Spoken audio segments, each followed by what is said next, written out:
Welcome back to my YouTube channel. মই গোবিন্দ শইকীয়া আপোনালোকক মোৰ অন্য এটা ভিডিঅ'লৈ স্বাগতম জনাইছো।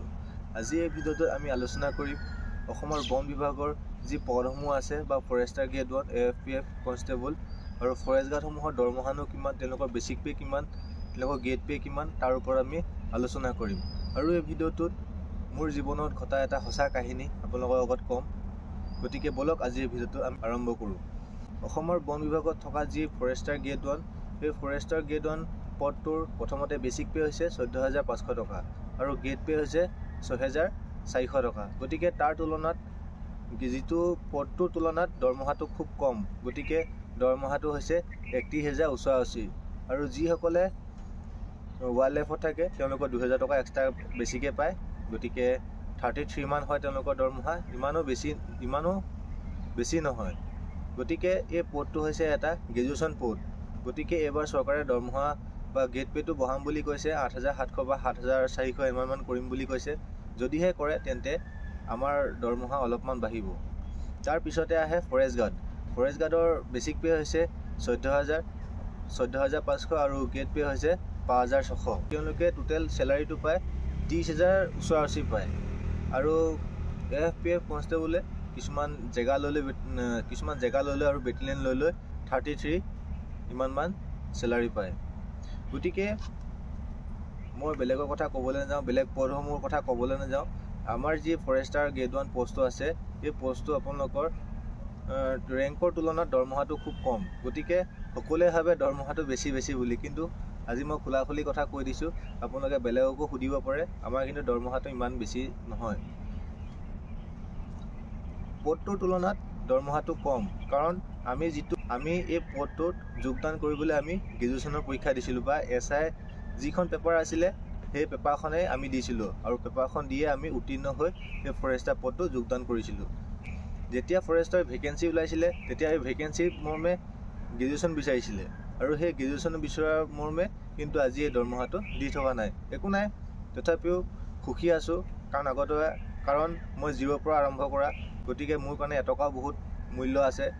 কিন্তু আমি ভালকৈ কাম কৰি যাব লাগে। দৰমহাটো চাই একো নাই, এটা সময়ত গৈ দৰমহাটো এনেও বাঢ়িবগৈ, চবৰে বাঢ়িবগৈ। আমি যেতিয়া ট্ৰেইনিঙত আছিলোঁ, ট্ৰেইনিঙৰ পৰা থকাৰ পৰা 28,000 টকা আছিলে, এতিয়া বৰ্তমান 31,088 বা 31,000 পাইছেগৈ বুলি ক'ব পাৰি। গতিকে একো নাই, দৰমহাটো লৈ যিমানটো পাইছোঁ সিমানটোতে সুখী আছোঁ। আৰু ইমানখিনিতে দৰমহা পাই মই বহু কাম কৰিবলৈও আগবাঢ়িছোঁ বা বহুত কাম মোৰ সফলো হৈছে। গতিকে সেইটো পইচা মই সন্মান কৰোঁ। গতিকে আৰু এটা মোৰ জীৱনত ঘটা এটা মই সঁচা কাহিনী ক'ম, যিয়ে নেকি মোৰ জীৱনৰ আটাইতকৈ ডাঙৰ ঘটনা। কাৰণ মই সেই কাহিনীটোৰ পৰাই মই শিকিছোঁ যে জীৱন কি, জীৱনত সংগ্ৰাম কেনেকৈ কৰিব লাগে আৰু সংগ্ৰাম কৰিলে কি হয়। গতিকে বলক শুনো আজি। মই যেতিয়া 2018 চনত হাই ছেকেণ্ডেৰী পাছ কৰি 2018 চনত হাই ছেকেণ্ডেৰী পাছ কৰি মই যেতিয়া নৰ্থ লখিমপুৰ কলেজত BA কাৰণে বা স্নাতক ডিগ্ৰীৰ কাৰণে মই নাম লগাইছিলোঁ, তেতিয়া মোৰ ঘৰৰ অৱস্থা পাতি ইমানো ভাল নহয় যে দেউতা চাকৰি কৰে বা কিবা কৰে বা ঘৰত ডাঙৰ বিজনেছ আছে, তেনেকৈ একো কথা নাই। কিন্তু মই 0ৰ পৰা আৰম্ভ কৰা, গতিকে তেতিয়াই কলেজত পইচা পাতি দিবৰ কাৰণে দেউতাৰো অলপ অভাৱ হৈছিলে আৰু সেইকাৰণে ময়ো এটা স্কলাৰশ্বিপ পাই মই এখন মুৰ্গী ফাৰ্ম খুলিছিলোঁ, কয়লাৰ মুৰ্গী ফাৰ্ম খুলিছিলোঁ। গতিকে কয়লাৰ মুৰ্গী ফাৰ্মত মই লাহে প্ৰথমতে 50টা আনিলোঁ, পিছত 100টা আনিলোঁ, পিছত 200টা আনিলোঁ। লাহে মই এনেকৈ আৰম্ভ কৰিলোঁ। যেতিয়া মই 1.5 বছৰমান কৰিলোঁ, কিন্তু তাৰ পাছতে এদিন কি হ'ল, যিহেতু আপোনালোকে জানেই মুৰ্গীবিলাকৰ এটা চৰ্দি বেমাৰ লাগে, CRD বুলি কোৱা হয়, সেই CRD লাগিলে আৰু তাৰ তুলনাত মোৰ মুৰ্গীবোৰ আপোনাৰ 25 দিনমান হৈছিলে। আৰু যিয়ে মুৰ্গী পালন কৰে সি গম পায় 25 দিনত কিমান ৱেট আহে। গতিকে এই 25 দিনত মোৰ মিনিমাম 800 গ্ৰাম 700 গ্ৰাম ৱেট আহিছিলে এটা কয়লা মুৰ্গী। গতিকে তেনেকৈ মোৰ 200 মুৰ্গীৰ ভিতৰত 150 মান মুৰ্গী CRD লাগি মৰি গ'ল। আৰু মৰি যোৱাৰ কাৰণে মোৰ সেইবাৰ 50,000 নে 60,000 টকা লছ খাইছিলোঁ। তথাপিও মই হাৰ মনা নাছিলোঁ। গতিকে সেইবাৰ মই লছ খালোঁ যদিও মোৰ অলপমান পইচাহে উঠিলে। তাৰপিছত মোৰ অলপ লাভৰ পইচা আছিলে, সেই লাভৰ পইচাৰ পৰা আকৌ আৰম্ভ কৰিলোঁ সৰুৰ পৰা। তথাপিও সেইবাৰ অলপ ঠাণ্ডা দিন আছিলে, সেইবাৰ আকৌ CRD লাগিলে আৰু CRD লগাৰ কাৰণে মুৰ্গীবোৰ আকৌ বেমাৰ হ'ল। গতিকে সেইবাৰ মোৰ লছ গ'ল। গতিকে সেইবাৰ লছ যোৱাৰ পাছতো মই আকৌ আৰম্ভ কৰিলোঁ। মই এই ফাৰ্মত যিহেতু মোৰ পইচা লাগে, গতিকে মই আগৰ পইচাবোৰ ৰিকভাৰী হ'বৰ কাৰণে মই আকৌ কৰিলোঁ।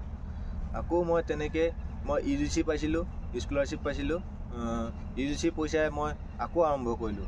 আৰম্ভ কৰি সেইবাৰ মোৰ লাভ হ'ল। লাভ হৈ তেনেকৈ মই কৰিলোঁ 2 বছৰ 2.5 বছৰমান কৰিলোঁ। আৰু তেনেকৈ মোৰ স্নাতক পৰ্যায়ৰ পৰীক্ষা সমাপ্ত হ'ল 2021 চনত। আৰু তাৰপিছত মই প্ৰিপেৰেশ্যন চলাই মই ব্ৰইলাৰ ফাৰ্ম এৰিলোঁ। আৰু তাৰপিছতে মই ভাবিলোঁ জীৱন যুদ্ধত জয়ী হ'বলৈ এইখন ইমানটোতে সন্তুষ্ট হ'ব নহয়, মই ফিল্ডত গ'লোঁ, পঢ়িলোঁ।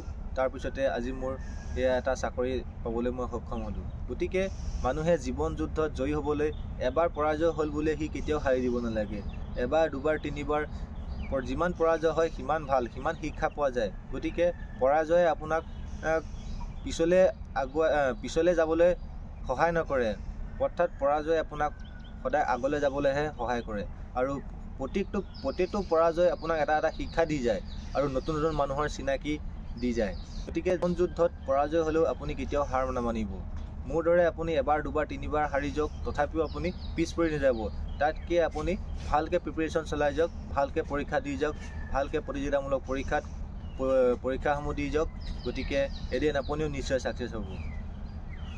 গতিকে ফৰেষ্টৰ এই পদসমূহৰ দৰমহাৰ কথা আলোচনা কৰিলোঁ। আৰু মোৰ জীৱনৰ এটি সৰু কাহিনী ক'লোঁ। মই কিন্তু হাৰ মনা নাছিলোঁ। মই ইমান টকা লছ খাইছিলোঁ যদিও মোৰ মিনিমাম 1.5 লাখ টকা লছ হৈ গৈছিলে, য'ত নেকি মই 0ৰ পৰা আৰম্ভ কৰা। মোৰ সেইটো সময়ত এটকাও বহুত মূল্য আছিলে। গতিকে মই 2বাৰ 3বাৰ যেতিয়া মুৰ্গীৰ বিজনেছত হাৰি গ'লোঁ, তথাপিও মই হাৰ মনা নাছিলোঁ। তথাপিও মই আকৌ পুনৰ আৰম্ভ কৰিছিলোঁ UGC পইচা পাই পিনে। মই UGC প্ৰথম কিস্তি পাইছিলোঁ 54,000। গতিকে সেই 54,000 লৈ মই প্ৰথমতে আকৌ 3 নম্বৰ পৰা আকৌ আৰম্ভ কৰিলোঁ। কিন্তু সেইবাৰ মোৰ লাভ হ'ল কিন্তু। আৰু তেনেকৈ মই 2বাৰমান কৰাৰ পাছত মোৰ যেতিয়া আগৰ পইচাটো লছ হোৱা পইচাটো মোৰ ৰিকভাৰী হ'ল। আৰু ৰিকভাৰী হোৱাৰ ফলত মই লাহে মই মুৰ্গী বিজনেছটো এৰিলোঁ আৰু মই ফিল্ডত প্ৰেক্টিছ কৰিবলৈ আৰম্ভ কৰিলোঁ। তেনেকৈ মোৰ এটা সৰু কাহিনী। আপোনালোকে যদি চাই ভাল পালে লাইক, কমেণ্ট, শ্বেয়াৰ, ছাবস্ক্ৰাইব কৰিবলৈ নাপাহৰিব। মই গোবিন্দ শইকীয়াই আজিলৈ এৰিছোঁ। Bye bye.